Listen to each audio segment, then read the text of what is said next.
Welcome back to Bitazza Invites.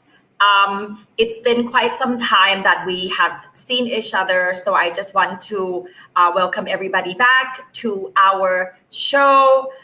For those of you who are tuning in for the first time, Bitazza Invites is a very friendly and intimate show hosted by yours truly, where Bitazza would invite projects to just have a very friendly discussion just right here, from our homes. We've had exciting projects come be guests on our show, whether they be Radium, Coin98, XC Infinity, Alpha Finance, and many more. So although we've taken quite a break, we're back today and I'm so excited. But before we move forward, let me just quickly introduce myself. I am Didi Wimonpan Wibunma, the Chief Communications Officer of Bitazza. I'm just really excited and honored to welcome our guest today. I'll just give a little introduction. Fantom is one of the fastest growing ecosystem. It's a decentralized open source and permissionless platform. And we did a little bit of research and found that it's, celebrating 7,000% growth since the start of this year. And there was, some big news that was announced even today with 123Swap, a DeFi cross-chain platform. So we will have so much to talk about. I think it's even more special because Bitazza was the first to list FTM token in Thailand, and it's definitely one of my current favorite token. Not a financial advice, just an opinion. So without further ado, let me invite my first guest, Mr. John Morris, the head of U.S. operations. Sawadee Kap. Sawadee Kap. Thank you so much for having us, Didi. We're honored to work with you and Bitazza as really our first foray into the Southeast Asian region. As Didi mentioned, my name is John Morris. I head the U.S. operations for Fantom. I can talk a bit more about my role. Essentially, it's really been split historically between supporting different financial players, everything from exchanges like Bitazza to custodians, to market makers, to venture capitalists. But here more recently, I've been very focused on sort of what everyone's all excited about, which is the metaverse and the different aspects of that, specifically GameFi, NFTs, and trying to usher Web 2 platforms over to the new Web 3, hopefully better universe that we can create together. Oh, I can't wait to hear about some of these exciting things, which I think would be exclusive for the audience here in Thailand and also the region. So my next guest is Simone Pomposi, the Chief Marketing Officer of Fantom. Hello, I thank you, Didi, for the introduction. Hey, John, good to see you again. John is one of my favorite people, together with the rest of the Fantom team. Oh, you guys! It's always very nice to be in an interview on an AMA with John. So I'm the Chief Marketing Officer of Fantom, doing a bunch of stuff. Of course, all related to marketing, but also to communication, community management, community relationships as well. So anything that is related to maintaining and keeping the communication with existing and upcoming projects on Fantom, I'm usually part of that conversation as well. We can talk about this specifically a little bit later, but one of the, I would say, the secret sauce of Fantom is actually the community, the developer community and the community at large. Absolutely. I would say Fantom is has one of the strongest communities all around. And, although the token is fairly new in this region of the world, but definitely you guys have such a strong fan base and community, which we'll talk about in a second. So the last guest, of course, last but not least, my CEO and co-founder of Bitazza, Kavin Pongpandesha, or Art. Hi, John. Hi, Didi. Hi, Simone. Hi, I'm very excited to be here. Yeah, I think the last time we did an AMA was quite some time back. And a lot has changed in the crypto market. And I think today is a perfect time that we can start talking about projects again, especially Fantom after seeing such tremendous growth. And we could talk about the development of the market. You mentioned metaverse. I'm very excited to talk a little bit more about that. But before we move on, maybe Didi, we need to explain to our viewers that this will be also translated so that we can be inclusive Sure. for our audience. Yeah. Sure. สวัสดีค่ะเพื่อนๆชาวบิทัสซ่าทุกคนนะคะก็หลังจากที่เราไม่ได้พบกันมาสักพักหนึ่งแล้วนะคะก็รายการ Bitazza Invites ก็กลับมาแล้วนะคะดีดีวิมลพันธ์วิบูลย์มานะคะChief Communications Officer ของ Bitazza แล้วก็คุณอาร์ตกวินพงษ์พันธ์เดชา CEO ของเรานะคะก็ได้วันนี้มีเชิญแขกรับเชิญพิเศษมากจาก Fantom แล้วเดี๋ยวเราจะแปลทุกอย่างให้เหมือนเดิมไม่ต้องห่วงเลยนะคะมาชมกันพรุ่งนี้ได้เลยค่ะครับใช่I'm just kidding. Go ahead. Okay, so let's start with the first question because I think a lot of people are quite familiar with the term platform, but I am going to say Fantom is not just a platform. It's so many things. It's like its own universe, an ecosystem. I think my favorite description of Fantom would be an ecosystem and even beyond. So just a quick introduction for those of you who may not already be familiar with the project. Any of you that would want to take this question, please. I'm going to defer to Simone. He always, even though he, is too deferential on his technical abilities, he does a wonderful job articulating kind of who we are and what our technology can do. Thank you, John. So I'll put it very simply without going too technical, also because, it's not my specialty. So Fantom is a layer 1 network that is first thing EVM compatible. What that means is that anything that works on Ethereum works on Fantom as well. With two big differences, which are the speed and the transaction costs. These are what really make Fantom special, besides the community that I briefly touched before. So when it comes to transactions and costs, so transaction on Fantom are generally finalized, so confirmed and finalized in an average of 1 second. It can be a little bit more sometimes. It can be a little bit less a lot of times.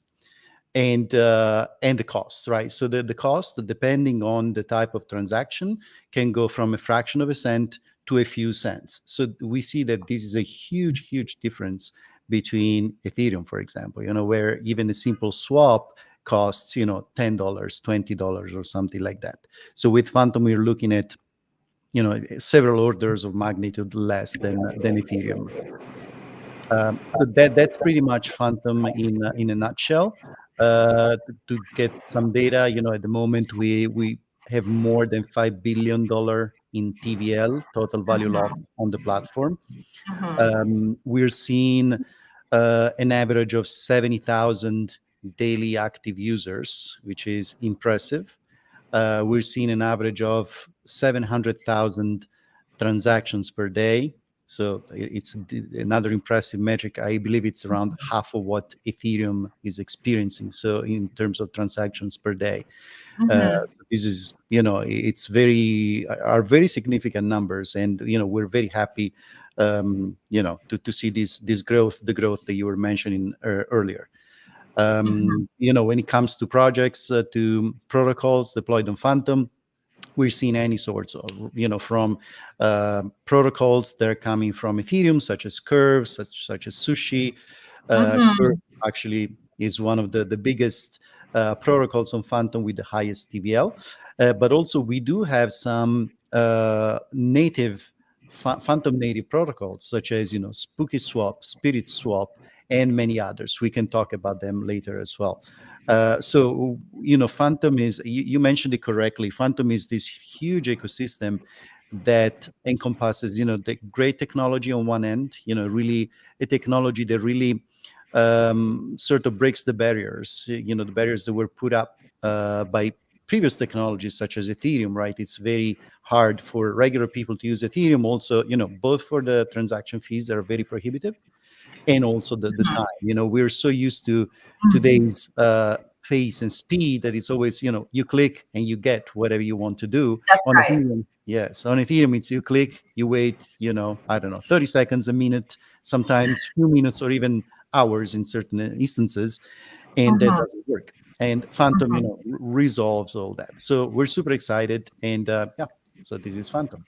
Yeah, and maybe Thank if I you could, so much. I was just going to just add on a little bit to that one of the things that I find so charming about the crypto industry is that it's always about finding continuous improvements and pain point identification and then solving them. So that's really interesting. And John? yes, I was just going to say, Simone, first, thanks for going first and doing the description for us. I was just going to add a few comments to that as well. I mean, one, I think most in the community understand that the ethos of the Fantom Foundation is first and foremost, be collaborative. Don't try to compete. So Simone mentioned how we're EVM compatible. We really do look at this as trying to take us to a multi-chain future. And we want to, we're absolutely 100% fine with projects multi-homing. We encourage it. We want to see the entire ecosystem grow. Second, I did just want to touch on the network statistics that Simone mentioned. I think Didi, in the introduction, you highlighted how we've gone about 7,000%, which is, wonderful, hopefully for everyone. But, similarly, some of our transactions numbers and user numbers have seen that same growth, like Simone was intimating. So, when he was mentioning that we may have like 700,000 to sometimes upwards of 1.5 million transactions a day, that's up from as low a number as 5,000 transactions a day if we turn the clock back to January 1st or so. So everything has sort of been going up and to the right, which has been great. And then last thing I wanted to say too is on the attributes that Simone highlighted when he began speaking, specifically the speed and the cost.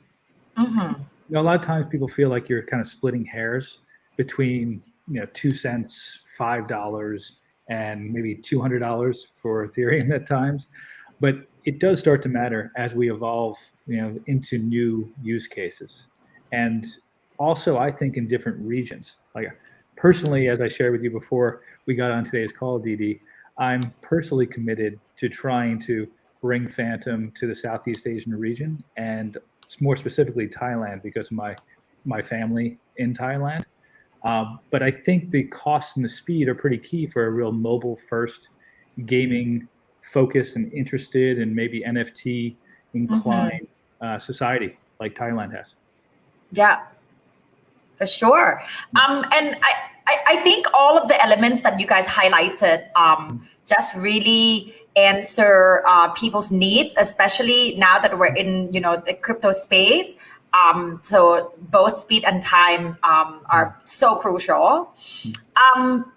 So with all of the things that you'd mentioned, what would you say would be some of the key highlights of the past year? Let's say, because understanding that there's so many things under the Fantom universe, but what would be some of the things that you guys are quite proud of? Simone, do you want to go first? You have better memory than I do. I'm older. Okay, I'll go first, and let's see if I remember the key moments. Okay. I would say the real turning point for Fantom has been when AnySwap basically built the multi-chain bridge. There was really it's been a major milestone for us because it allowed people to easily and seamlessly bridge their assets from Ethereum to Fantom and back. And now, of course, it's expanded, across different chains. So before, it was actually a little bit hard to come on Fantom. And what that, the consequence of that has been that a sort of Cambrian explosion of protocols starting deploying on Fantom. Initially, of course, it was a little bit slow because nobody really wanted to go first. And that's when, we saw actually Sushi and Curve and Cream were, I think, really among the very first to deploy on Fantom. And then, followed by SpookySwap and SpiritSwap, that are the two main DEXs on Fantom today. And both of them, among the most used DEXs in the world across any chain. And particular mention is always about SpookySwap. They really raised the bar in the user experience because I really truly believe that there's no other DEX that even comes close to the user experience of SpookySwap on Fantom. So it's so seamless, it's so simple, and it almost doesn't feel like they are using blockchain, so to speak. It's really an impressive product. And this is, SpiritSwap as well. They're actually, I would say that there's this very healthy competition between the two DEXs, and SpiritSwap as Spooky to sort of match up. And so they're actually pushing very hard. They're doing some incredible improvements on their platform as well. And absolutely, I'm a huge fan of the team and what they're building. Now, after that, I would say, of course, as I mentioned, we saw a huge growth of protocols. A lot of teams started deploying on Fantom. We started, of course, seeing, capital coming to Fantom. We started seeing a couple of protocols that wouldn't be possible on Ethereum, and specifically the auto compounders, the yield optimizers. And what I'm thinking about, there are many, but I'm thinking about specifically Reaper Farm and Grim Finance. They're yield optimizers, and they auto compound 20 times per hour. 20 times per hour. Think about that. Think about doing something like that on Ethereum. It would cost thousands of dollars, and so it wouldn't absolutely wouldn't make any sense. On Fantom, it is possible because of the low fees and also, of course, the speed. And then I would say, moving forward a little bit, the real another big milestone, another big sort of turning point for Fantom has been the announcement of the 370 million FTM incentive program, which is at today's prices, it's almost $1 billion worth of incentive for any developer that wants to build on Fantom. Of course, there are certain requirements that they have to meet, but as a feedback that we got from the developer community is that they very much prefer the way that we structured it, because it's very transparent, it's very programmatic. It's like, okay, as a developer, I know that if I do these things, I get these certain rewards. And they said that they cannot say the same on other chains. For example, on other chains, you apply, then there's a sort of a committee that decides whether or not you get it, but this decision making is not transparent. On Fantom, it's fully, absolutely transparent. And so these are sort of the main things that come to my mind. I don't know, John, did I miss anything? Damn you. You always take all the good stuff. But the only other things that I could chime in on would be, one sort of to the, full credit to the technical team. They are, they work around the clock on the consensus, and they're highly focused on the middleware piece, which is becoming a very interesting piece for helping to catalyze, increased speeds and lower costs. And that's a real interesting area of focus going forward. And I would also highlight their work on Arteon, which, if you're familiar with it, we just launched a V2.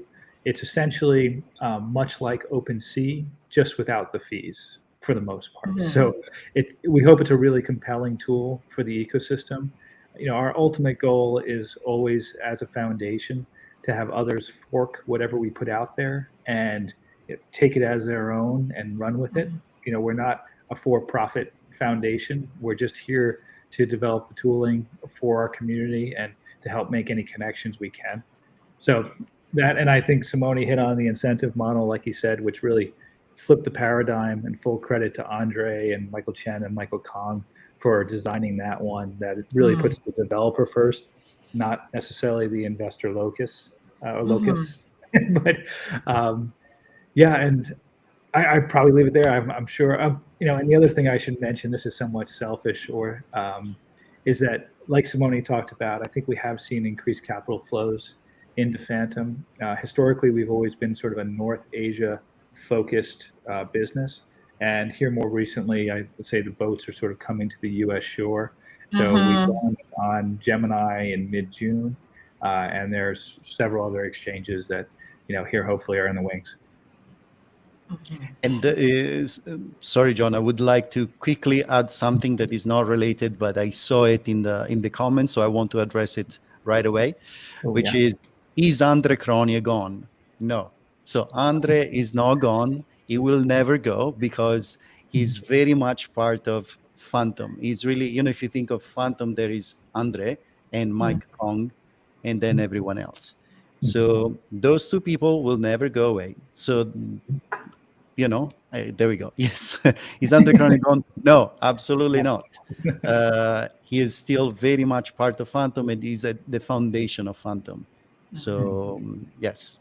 Thank you, Simone, for addressing that. And we're getting a ton of questions coming in, so we're going to try and select some of them. But I know that Art has also a ton of questions. So I can't wait to go into like the deep ends of this discussion, because I know that you've been collecting some really interesting questions, which I'm excited to hear about. Yeah, I think this is the time where, there's not a better time to be building out a layer one. And we can talk about layer ones and layer two. I think there's some questions in the comments about this. But I think, there's a lot of competition going on today because obviously there's a lot of demand on Ethereum, and that drove up gas fees and made it, very expensive to perform transactions. A lot of people moved away from Ethereum to other chains. There are talks about people, creating layer twos on Ethereum, but there's also talks about completely using a different infrastructure to support that kind of growth, right? So I think I wanted to ask you, what are some plans to for Fantom to compete against other EVM chains? Simone, you want to go first again? Sure. So this is quite, it's a very, very good question. And I don't necessarily see it as a direct competition, meaning that, let me explain. So I truly strongly believe, me and the rest of the Fantom team, this I can say openly, that we believe in a cross-chain and multi-chain future, right? So there's never going to be one chain that rules it all, no matter what anyone can say, right? I will personally never say, Fantom will be the only chain in the world, because it doesn't really make sense. There's, if I say that, it means that I'm not thinking big enough. Because that's right. If we really want to use blockchain the way that people are building things for, so to really make it inclusive for, I would say, most of the world population, there's no way that today there's one single blockchain that can handle all the traffic. Possibly, actually, if today the majority of the people would come and use blockchain to a certain extent, probably the existing blockchain, layer one and layer two, they would not be sufficient. So that being said, to answer more directly the question, Fantom, I would say what Fantom really is different from others. Of course, the speed and the cost, those are kind of shared characteristics with, I would say, just one or two others, because, EVM, 1 second finality and very low fees, it's only Fantom and possibly one more chain that has three characteristics. And this other chain is the only one that I only can direct compared to Fantom. Anything else has other trade-offs. For example, Solana isn't EVM compatible at the moment. Polygon is a sort of a side chain that is dependent on Ethereum. Layer two, such as Optimism and Arbitrum, are layer two, so that their security depends on Ethereum, and also they have weird locks on their tokens if you want to bridge them back. So I would say that the advantage of Fantom is quite clear in this case, right? It has its own security, its own validators, its own credible technology that allows for fast and cheap transactions, and the community. That's super important. If you remove the community, both the developer community and the community at large from the equation, it doesn't matter. Fantom wouldn't be what it is today. Yeah. Thanks, Simone, again. But just kind of supporting that same commentary, I would say, just like Simone highlighted, there's an incredible emerging demand for blockchain computing power. There's not going to be a single winner in this. I think every chain is going to win. Not to duck the question. How it shakes out, I think, is just simply, maybe very obviously, that different use cases will be associated with different chains. You may have Ethereum, which has just an amazing networking decentralization, but of course the costs are difficult. People who have to do a transaction once a week, if it's somebody settling up their NAV for a fund, that's probably a great solution. If you're looking at something like GameFi, where either you want DeFi aspect in the game and or the actual physics of a game to run on a blockchain, and also if you're looking at interesting financial use cases like the auto compounding that Simone mentioned, or even high frequency trading, then you're going to look at the other side. You're going to look at Fantoms, avalanches, these type of very high speed chains as well. And I think the differentiation, if someone put a gun to my head, said, "Tell me the differences," it's user experience. That's first and foremost. If you sit down with Mike Kong, interesting. You're right. Absolutely, so I think John. you mentioned, so I think that's a great way of putting it, being very focused on the user experience, making it accessible to people. And also, even though there's a lot of competition for block space and a lot of competition for blockchain computing power, I think you guys also have some sort of focus right now. I see a lot of projects coming out of Fantom. Maybe you can talk a little bit about these projects. Like, what are you most excited about? You mentioned GameFi, Metaverse, and I think there are some comments, talking about what Fantom is planning to do with the Metaverse. Yeah, is that me first this time, Simone? This is for you first.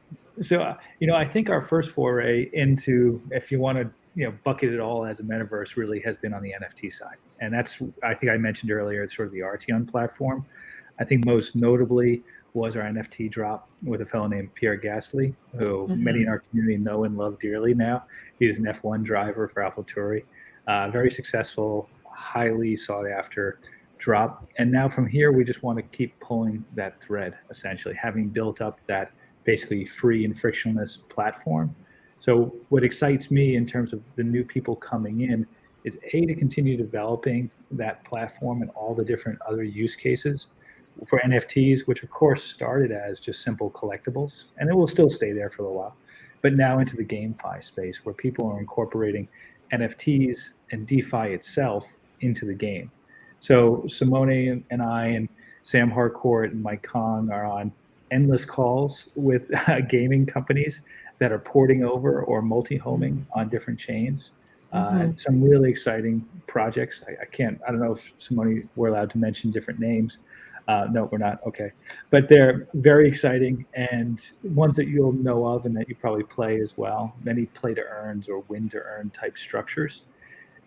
And then the other side of that too is figuring out how do we evolve that gaming space from just our view from the crypto land of, hey, let's incorporate DeFi into crypto.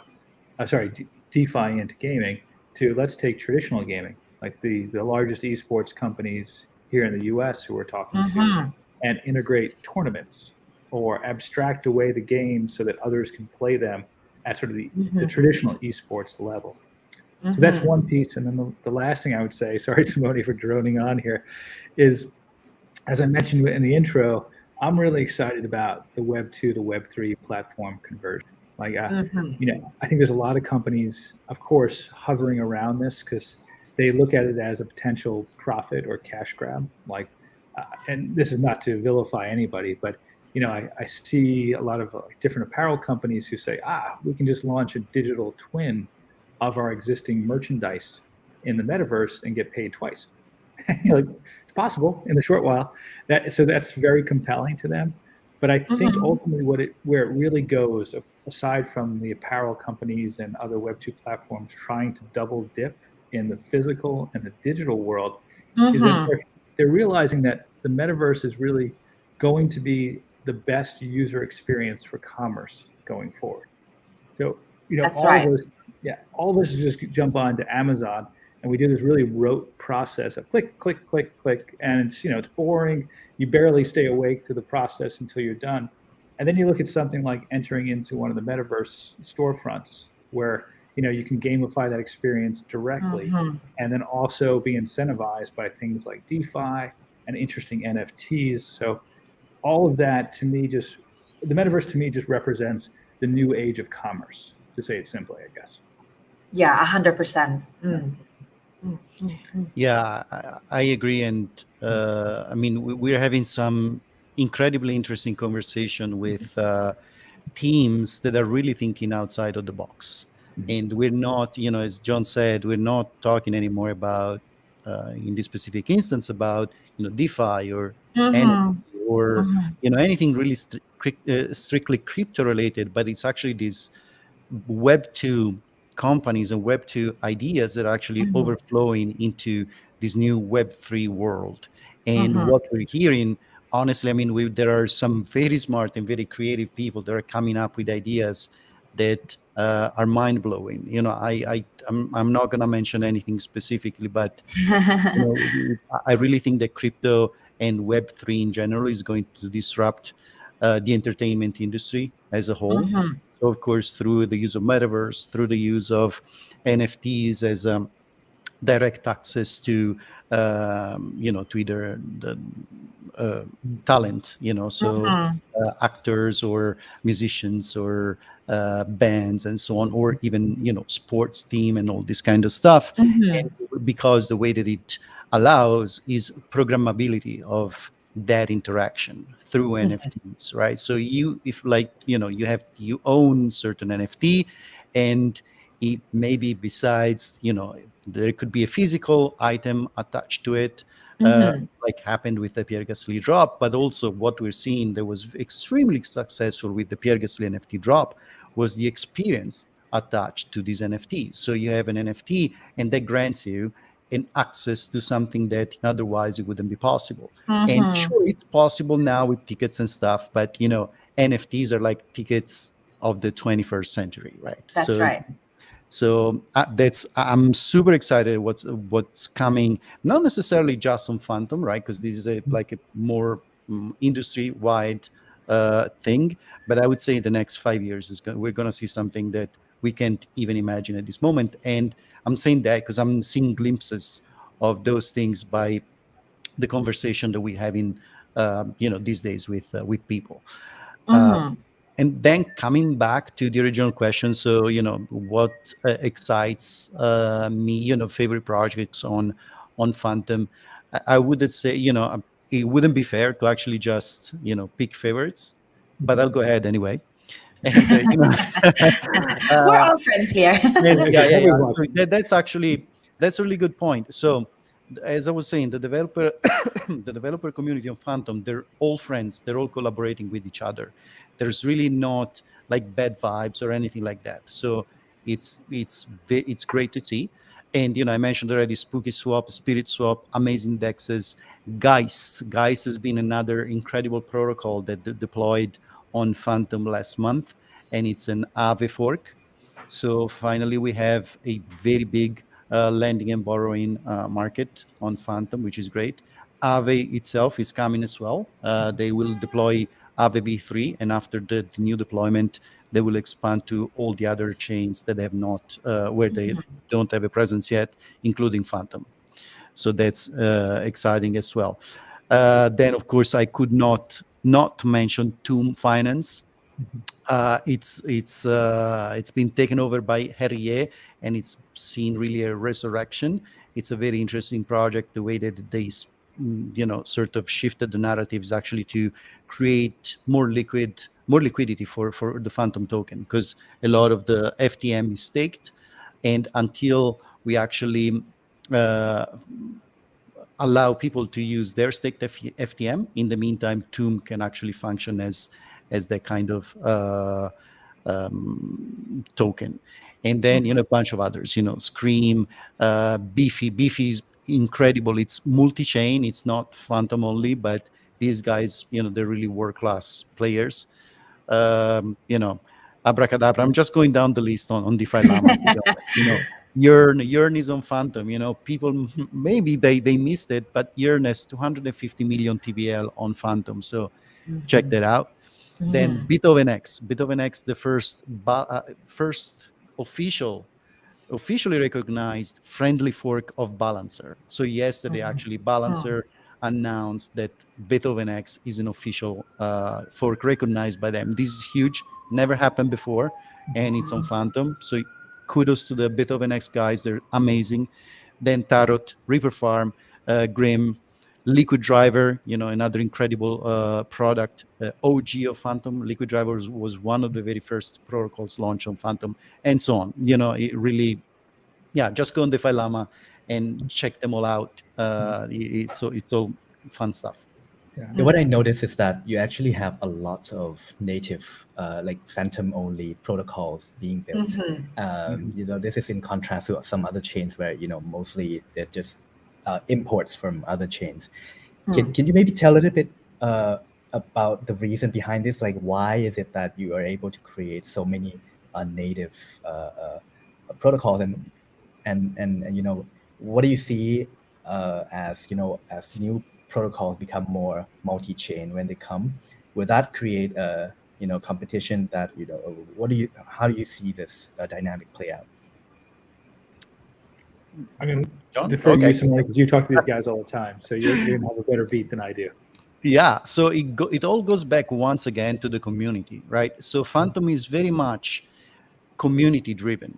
So this is another huge difference compared to all the other chains, right? Again, with huge respect for everyone else that is building in this space, huge respect to Avalanche, Polygon, Solana, and so on.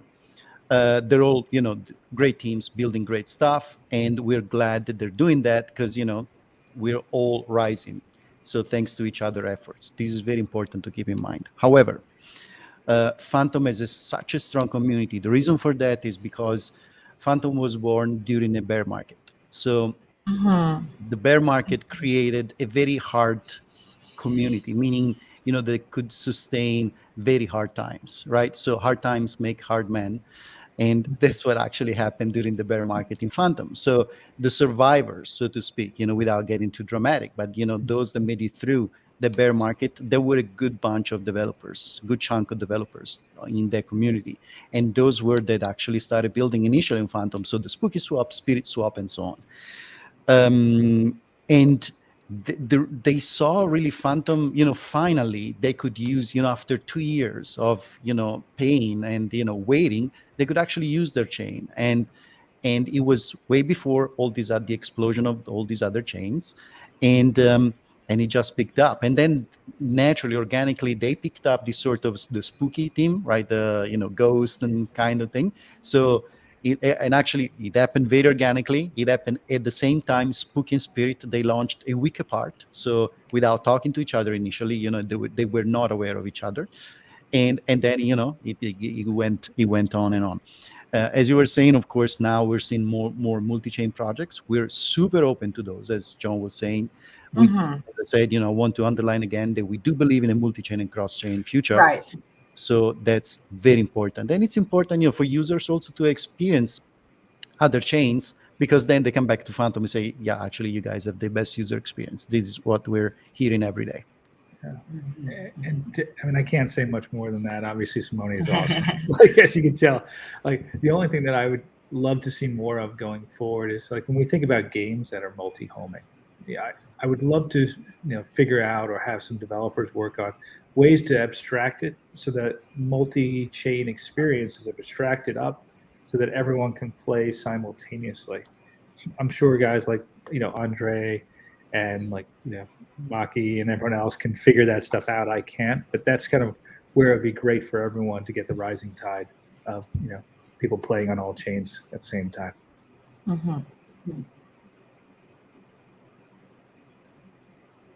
Yeah. Yeah, great. Yeah, I think we talked a lot about the community. Maybe, Fantom is quite new in Thailand, but then you guys have been around through the bear market. So can you talk a little bit more about like the demographics of your users currently? Like who's actually using, where are they coming from, and where do you see this going over the next year or so? Absolutely. So I'll start and then I'll pass it to John. So the community is quite big. If we just look at the numbers, the total community, meaning the sum of Twitter, Telegram, Discord, Reddit, we surpassed the 300,000 people, and the demographic is not easy to figure out because we don't, there's a lot of VPN use, there's a lot of data that we don't have access to. So this would be a better question for specific protocols, but I also know for a fact that some protocols are more popular in certain countries and some others are more popular in other countries. I would say though that, let's say, judging by the traffic that we see on the website, the US is the biggest, has the biggest presence on Fantom right now in terms of user base, followed by Europe, and followed then by Australia, and then of course we're seeing a lot of activity coming from Asia as well. So Japan, a lot of Japan, and then I have to check the rest. But for sure, and I'll check now. In a second about the Southeast Asia region, because I'm pretty sure that we're seeing some traffic from there as well. Thailand, Indonesia, Vietnam. I'm very sure, considering also the strong gaming community that comes from their region. So I'm sure we're I can I'll let you know in just a few seconds. So John, what do you think? I think Zong from the channel said it properly. Simone nailed it. So, I would just say that, Thailand, again, for me, is a real focus, as is just the rest of the Southeast Asian corridor. And, we've been fortunate to become friendly with and to work alongside groups like Siam Bank's 10X group and some others in the area, Art, as some others who introduced us originally. So we really want to make a concerted push to integrate some of those portfolio companies at the larger sort of venture groups. It's supported by the banks, exchanges like yourselves, and then even the retail use cases in the area, particularly now because we can really support that, fast, very low cost transaction. Yeah, I think one of the reasons that games like Axie Infinity really took off in Southeast Asia is because of the structure of the market here, right? Like, we're a developing region. We have a lot of people who young, who really tech savvy, and a lot of unbanked citizens in this region. But then somehow crypto was able to onboard these people who initially didn't even know about crypto, who weren't trading crypto, but they came in and they were able to play games and really adopt this technology. A lot of people actually use MetaMask as their bank account in this region. So I think that's very interesting that you guys are also EVM compatible. You guys support MetaMask, so it's a technology that is ripe for this region. I would say. So I think Bitazza is quite happy to be, one of the driving factors in introducing you guys to, our Southeast Asia region. And just from what I've heard, we're essentially at the beginning of a new civilization era. When we think about just basically what you guys had recapped with not only cryptocurrency in the sense of cryptocurrency, but real mass adoption and how many lives this would essentially change. So it's so exciting. I think we've recapped about accomplishments in this year. Is there anything that you guys can let us in a little sneak peek of what's to come, whether that would be Q1 2022 or perhaps even a longer roadmap? Because I know that the community members are dying to hear about this, and I know I am. So. Who's going to fall on the sword? Okay, so Simone went on mute intentionally. So, I will say something without saying anything. But, I would be surprised if we don't announce things like gaming partnerships and other sort of Web 2 to Web 3 type partnerships here in the next couple quarters, which could be very exciting with no names to be mentioned, but just to really establish ourselves firmly in those two spaces. Mm-hmm. Mm-hmm. I'm going to get in trouble for saying that. I kick my ass, but go ahead. No, I think it's good because that's going to happen based on the conversation that we're having. Mm-hmm. Now more from the technical side. So there's going to be continuous improvement on the consensus mechanism. We're working on how to solve the biggest issues right now for Fantom, but also for other chains. They're struggling with these specific issues, which is storage, right? So with these very fast blockchains, the storage space becomes an issue because there's so much volume, so much transactions, so many transactions. So we're working on that. We're working on how to prune the blockchain so that the storage won't be an issue anymore. So that's coming. Probably no, I'm not going to say any timeline, but in the next couple of quarters, and including also other technical improvements that should also improve the performance as well. So if you probably finality a little bit faster as it is than now, which is already mind blowing. It possibly costs also even lower than they are now. Now, the end goal is actually to release the FVM, the Fantom virtual machine, that will be fully compatible with Ethereum. So we'll still support Solidity and Viper's languages, but it will actually overcome all the limits of the EVM because Fantom, like all the other EVM compatible chains, is limited by the EVM. The EVM is really the big limit. And just to give you a comparison, a couple of years ago, we deployed a version of the Fantom consensus mechanism with the Cosmos SDK instead of the EVM. So with the Cosmos SDK, Fantom was, if I'm not mistaken, was able to do around 20 transactions per second.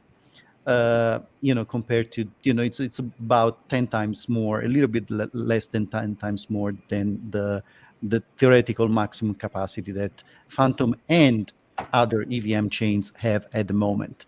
So it's Fantom virtual machine that is supposed to come at some point in 2022.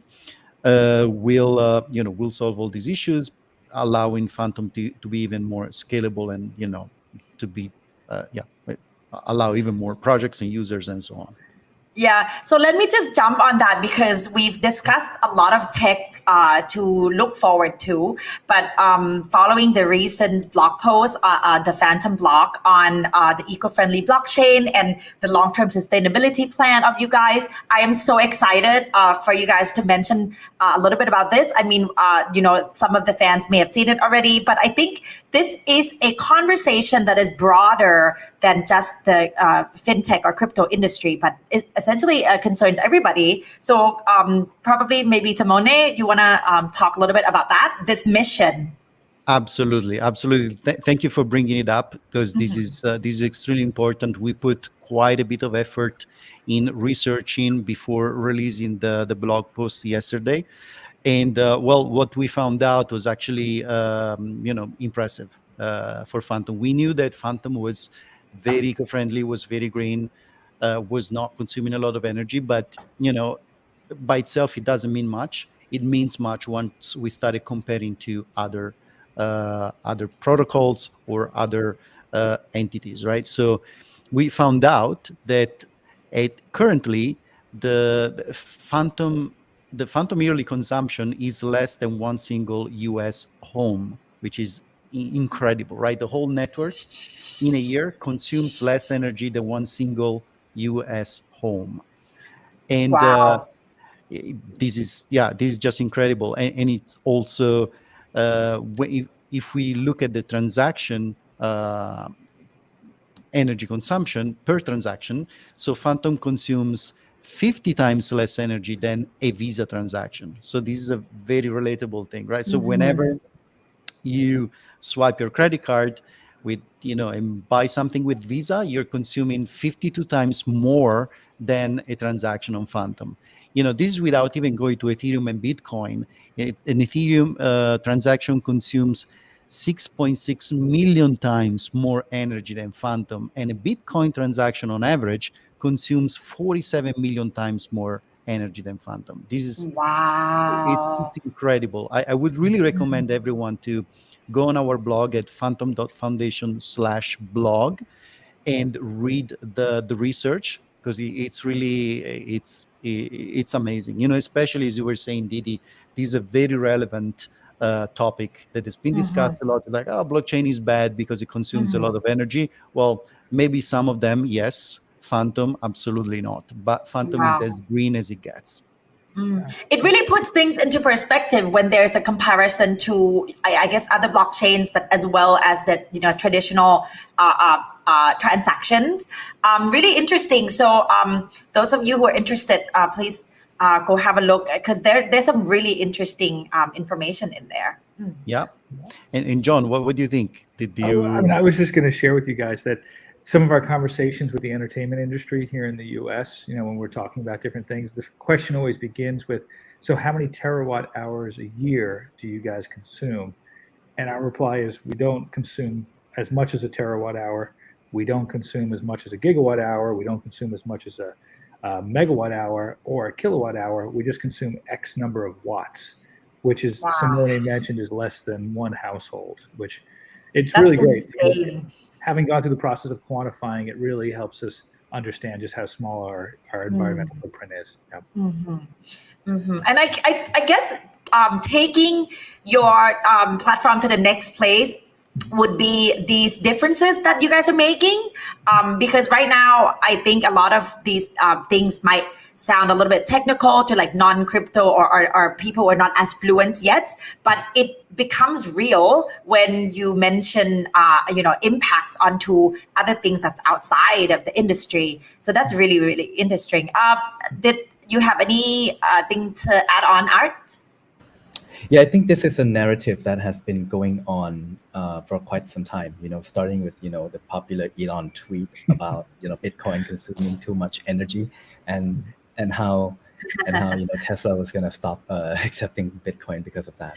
And then I think there were some, people talking about NFT artists not comfortable with how much energy consumption that is going on some of these blockchains. So I think that's something that really is eye-opening for me. For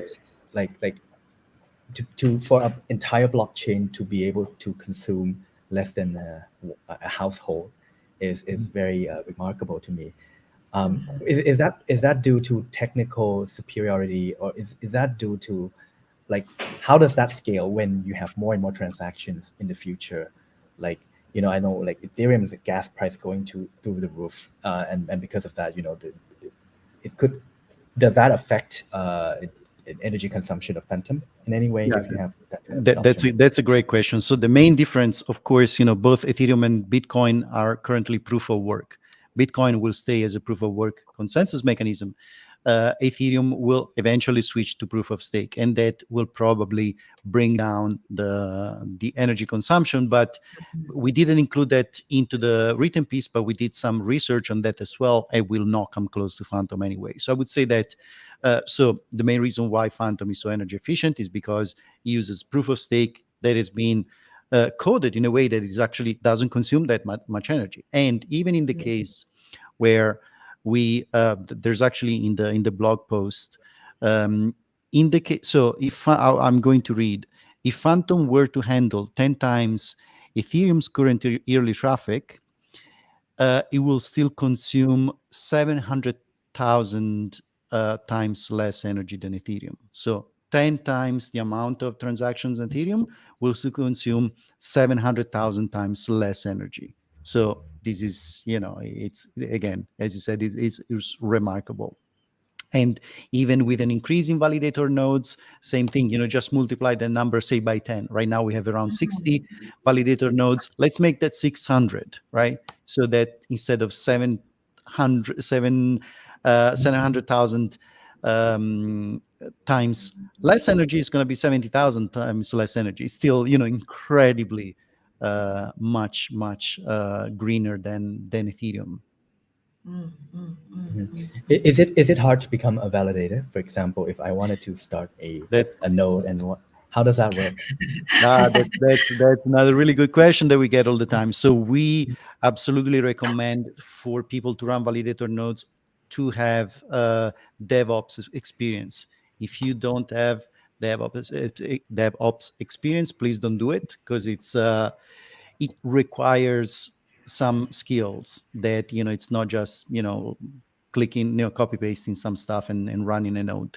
There's some risk, if the for any reason the node acts maliciously, it will get pruned and slashed, meaning that, anything that is staked, both self-staking by the validator node, but also those people that are delegating to the validator node, that will all be gone.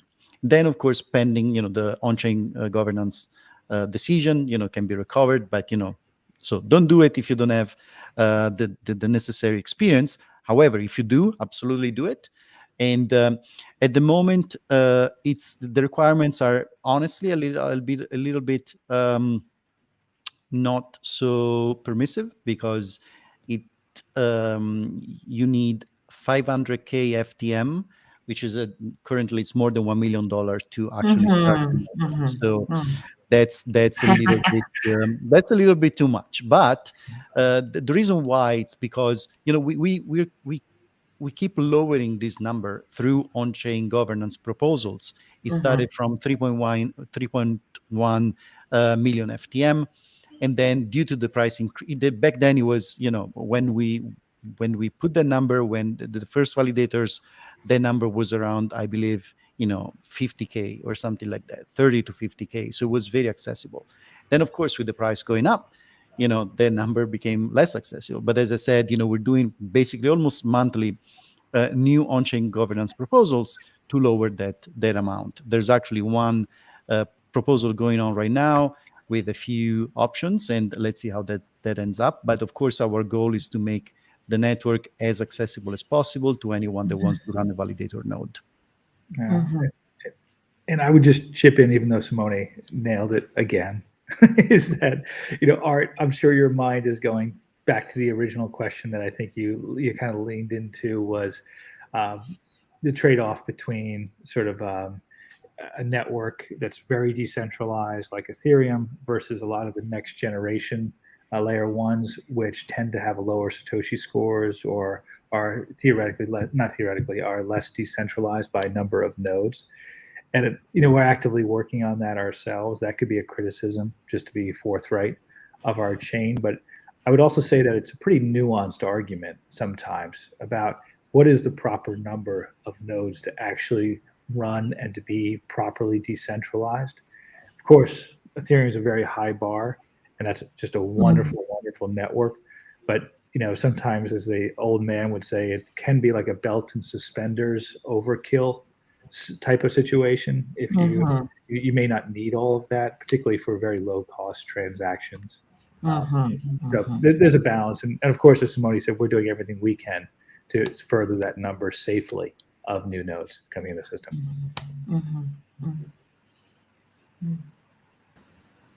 Great. That's great to hear. We're all for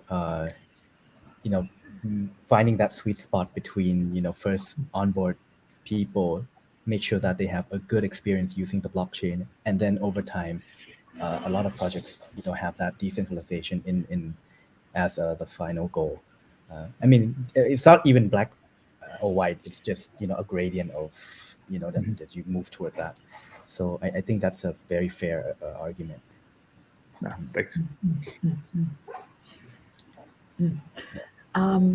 Let's see if there are some questions. Actually, a lot of the questions that have been submitted by our audience have actually been answered just naturally in our discussions. But let me take this moment to also let you guys know that we welcome question. But you guys have been getting a ton of supporting messages. Like you do really have a strong community. A lot of them with humor as well. So it would be really interesting to see how far this community grows, especially, now with Bitazza having the privilege to help educate people here a lot more. And Didi, may I, and Art too, if I could ask maybe a question of you guys, and maybe this is not the forum for it, but yeah, maybe this is defensive just to, reduce questioning for Simone and I, but I'm curious, from your standpoint as Thai nationals, what type of use cases excite you the most that we should really focus on and help bring to Thailand? Good question. I think there's a lot of local communities that pop up that teach people how to do DeFi. There's a local, guild project that are really embracing play to earn. Another thing that I am really excited about personally is, I've been a long time a supporter of like synthetic assets personally, cool. Just because I think as a Thai national, I've always been very interested in investing globally, investing in stocks in the US, stocks in in different countries, but it's very difficult for Thai nationals to be able to move money around and to be able to have exposure in the have capital access market, to the them. global market, right? Yeah, right. And to do that through, I would say, like Ethereum or other like chains could be expensive for a lot of people. If you could create a platform where people can create synthetic assets, have exposure to stock markets globally, and allow people to become liquidity providers in those, in some kind of an AMM where people can just buy and sell. That could be a pretty good, interesting, a pretty interesting use case for Thai people. I don't know about you, like Didi, but I think that's pretty exciting to me. I'm also a big gamer. I play a lot of games as well. So I think I'm very excited about the metaverse as well, gaming as well, to create a game that would be, I would say, like exciting and also utilize the use case, like the compute, like the speed of Fantom. I think that would also be interesting for people. I don't know about you, Didi. Yeah, actually, I would say because coming from Thailand, we see some of the things that are factors about our country that we cannot change. Many things, exactly as Art said, just limited access to opportunities, all of this. So I'm gonna say my answer would probably be play to earn, because that would that type of development would essentially have impacts with people who may not even be aware that they are associated with cryptocurrency at all. They would just know what that changes for them, and that changes, the definition of Korea. That changes also the social impact and all of the things in between, like with very, very limited play to earn that is actually taking off, that's actually successful. And you see that effect already on especially this side of the world. As we mentioned at the beginning of this conversation, is that there is a new economy created from this. And often with unequal education, unequal welfare, unequal, so many things, like this hierarchy culture that we're in, or society that we're in, this type of development would essentially democratize, access to opportunities, whether that would be actually earning, whether that would be, progression in life, and that could be in the metaverse, and that would give people hope. And they may not even be aware that it's the blockchain fueling all of this. And maybe they don't have to. Maybe they just know how their lives are changed. And I think that is something that Bitazza is very also committed to, delivering, whether it's freedom, whether it's access to opportunities. So I would be excited to see that side of, projects coming from Fantom. That's awesome. Thanks for those answers, guys. And I was going to say, it really resonates with me too, because as I mentioned, my wife is from northeastern Thailand, and she's one of 11, and many of her family, haven't, gone through secondary school, and they're all kind of work in the fields, but they all have phones and they all play games. And I would personally love to see them empowered and have a direct impact on their lives, through crypto. And one other one that I was just going to mention along the same lines of trying to wield crypto for the benefit of like Thai citizenry was the idea of this on-chain credentialing now that you may see around. Like a lot of folks are using it for deciding who to drop NFTs to.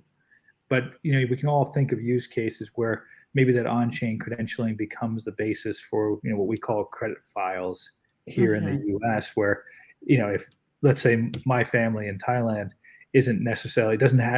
they would have what we would call a thin file and not be somebody you would normally make a loan to. Just their transaction base alone would serve as that on-chain credentialing to then facilitate loans for, say, their scooter, from NGL or something like that. Do you think that would be impactful, or is that too far afield and gaming is just more fun? So screw it, go with gaming. I think, yeah. I mean, go ahead, Art. Yeah, I think we probably have the same ideas in mind, but yeah. I think one of the really untapped potential of crypto is credit scoring, right? Like I think we do have a lot of lending platforms on smart contracts, but then most of them are like over collateralized, and then most of that is used for speculation, since it's best for that. But what about people who could be actually using their credit score for other things, like running a business or paying off something, and democratizing, removing the intermediary, the financial intermediaries in Thailand, right? So giving people access to opportunities is something that I've always been like fighting for, and I think that's also the next step for DeFi. I know a lot of people are not very excited about DeFi right now because of the gaming hype going on, but I think DeFi has still a lot of room for improvement, to be able to link that to legacy systems, to be able to extend that beyond just the realm of crypto, but also into real sectors. It's something that I think people haven't really found a way to get into. And I think, with like a lot of incentive programs, a lot of developer mindshare that this space is getting, we're slowly getting there. And I hope that next year we'll see something that would like really impact lives, and help improve the infrastructure here. Yeah, that's great. Me too. So I know there's been a lot of projects that have been talked about for a while, in the area, like Velo and groups like that as well. So hopefully, we see some traction in the region soon. Well, thank you guys. Yeah. Appreciate you sharing. Yeah, I agree with Art for sure. Decentralized finance has been on top of conversation, especially like in Thailand. We were quite surprised. Well, not really surprised, but pleased to see that actually Thai traders have made one of the top 10 countries in like DeFi protocols, and that was mostly on Ethereum. And there were so many talks, like, when the market went really saturated, and then like, all of the things that came down to like the cost of being involved in the whole realm. And then now, like, you guys are trying to solve this. It would be really interesting because as Art was saying, like the impact that would come from that, the accessibility, and people who perhaps have understood some other protocols from the previous network could essentially move on to this and find it to be a lot more convenient, for example. So interesting. Yeah, absolutely. Yeah. and not to drone on and on, but there's a famous economist named Jeff Sachs who wrote that book, The End of Poverty, and I think his biggest argument in there was figuring out how to get that underclass onto the bottom rung, just so they can begin to climb up. And Art, what you said, giving them access to synthetics or finding credit scoring and these sort of things. To me, Thailand, which is an amazingly progressive country, but still suffers from some underdevelopment and unbanked folks, it would be great to see it take place there. Yeah, actually, like in our market, right? Like you see a lot of adoption of technology. So it would be interesting to see, because as you said, everybody basically has a phone, and all you need essentially in our industry is just a phone, and someone like us, Bitazza, being the bridge into other places that you can like hop into and explore. Like it's really interesting. I'm gonna bring up this question from Mr. Majid. Do you think Fantom will adapt an NFT marketplace or NFT creator design incentive program? Is that something you can share? Because that's like such a hype conversation that everyone's talking about. Yes. The answer is yes, not for the NFT marketplace, but yes to the NFT creator designer incentive program. So part of that 370 million FTM that I was talking about earlier, we're going to use part of that to actually incentivize NFT projects. So we're working on the metrics. It's not as easy as tracking TVL for DeFi protocols. So, but yes, the short answer is that yes, it will come part of the incentive program for the NFT projects. And actually, the same gentleman asked an extremely good question, which is, do you think that social platforms can move on the Fantom blockchain network for further security in the future? The short answer is yes, absolutely. We're seeing how Twitter, Facebook, and all decentralized social platform, to a certain extent, limit, for better or worse, limit the freedom of their participants. And but we can oftentimes, I would say, unrightfully so, right? Sometimes it's really not fair what they decide to do just because something seems to violate some terms, which is maybe it's not that black or white. So absolutely, I do see a future of decentralized social media, and it could happen on Fantom, could happen on other blockchains. Of course, Fantom, once again, would be an ideal platform for that due to the speed and low cost. So yeah, and I'm absolutely excited. And this also links to the other question that another gentleman asked, that is, Thailand is the top country for social media, Facebook. Could it be a play-to-earn social media model? So social media, I don't necessarily think it could be a play-to-earn social media, but for sure, there are ways to monetize social media content. At the moment, this is not possible because of what I said before, Twitter. Centralization. Exactly. Twitter wants to keep the money for themselves. They don't, they're not open to share that monetization with third parties. But in the moment that you have decentralized social media, that monetization, content creation, monetization on social media and other platforms absolutely becomes available, and it's going to be a sort of a play to earn. And how I like to call it is actually post to earn. So you post things on social media. If they're meaningful, if they're useful, depending on the engagement, then you get rewarded to a certain extent.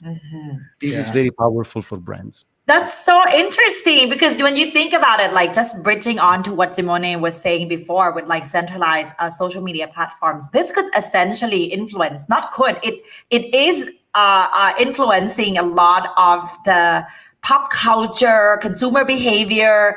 Basically, it's so much psychology applied into all of this. It would be really interesting to see all of this going full on decentralized and really just let the people decide for themselves.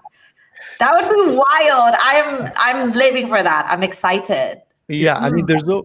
Oh, sorry, John. No. Sorry. Go ahead, Simone, please. No, I was going to say that there's always downsides, right? So it's not always good to have everything decentralized, because then it becomes anarchy.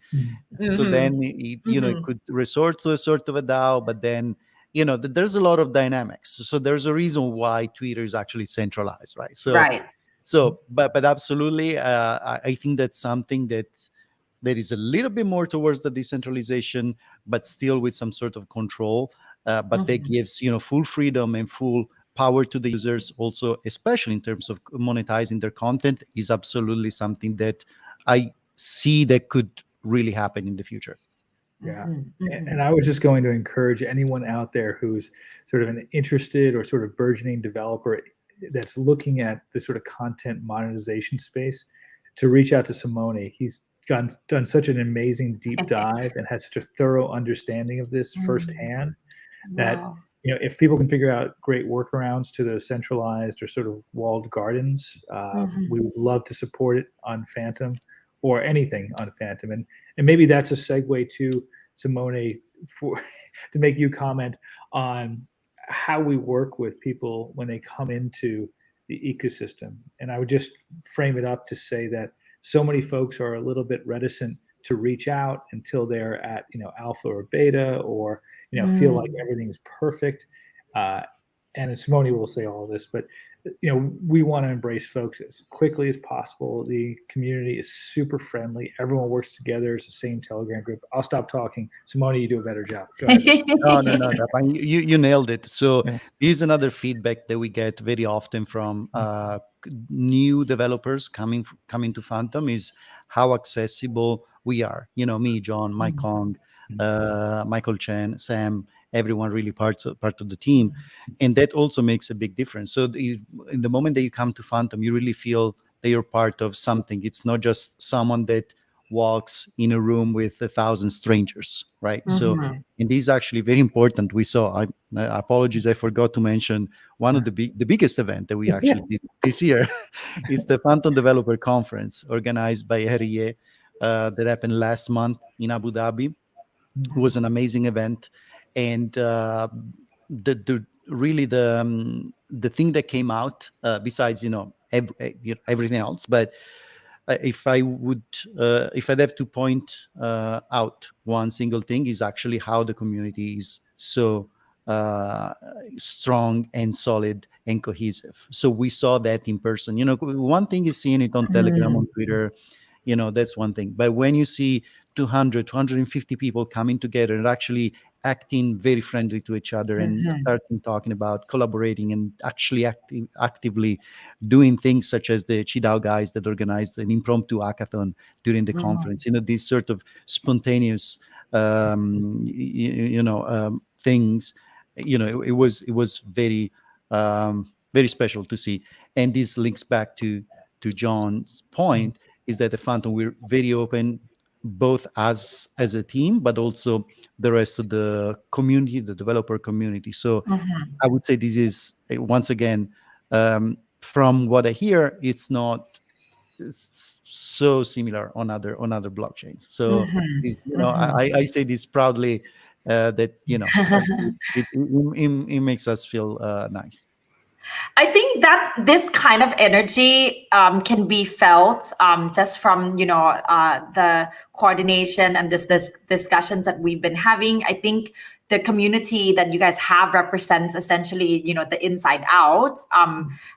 So very, very interesting and very, very inspiring to share some visions and also get to witness your community growing, as well as all of the protocols and everything. So I think we are about to run out of time, but actually there is the one question that Art likes to answer, and I cannot wait to hear the answers. I know what you're gonna ask, so I'll give it to you. Okay. Yeah, I know. I think we talked a lot about Fantom as a project, right? But I would also like to go a little bit deeper into the individual level, where I want to learn more about what really motivates you to be working with Fantom, or working with the people who what basically inspires you every day. How do you deal with waking up, all the pressure, all the stress that the project brings, and the crypto being moving so fast, And like what's that motivation behind all of this energy that we see in Fantom and at the individual level? So maybe John or Simone, feel free to. Do you want Simone? Do you want to go first, or Yeah? Either or. No, you go ahead. You get. I'll go first. I'll go first. I'll make it very quick. So first thing, I'm having a lot of fun. I wouldn't do this if I didn't have fun. And it's always been, I mean, it's true for Fantom, but it's more of a really personal philosophy that I've been, it's been true for the whole my life up, since forever, that I'm really, driven by having fun. If I don't have fun doing what I do for work, then I'd better change. And so basically I have fun. I'm super passionate about Fantom. Some people know, some people don't, but I was one of the very first community members back in 2018. And so I've seen it grow. I knew Michael Chen since before before Fantom. So, I have this special relationship with Fantom. It's like my baby, even if it's not my baby, because it's actually Andres and then my Kong baby. But, I've seen it grow. I've seen it, I went through the pains with Fantom. I've been through the, to the upsides and downsides and all that. And so for me, joining Fantom, when Andre called me 2 years ago and say, hey, you want to come on board? For me, it was a huge honor.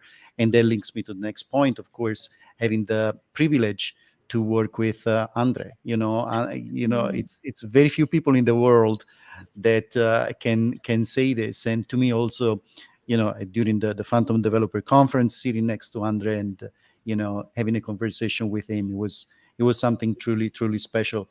And so it's a little bit of a combination of things that really make me very excited. Besides, of course, the technology, right?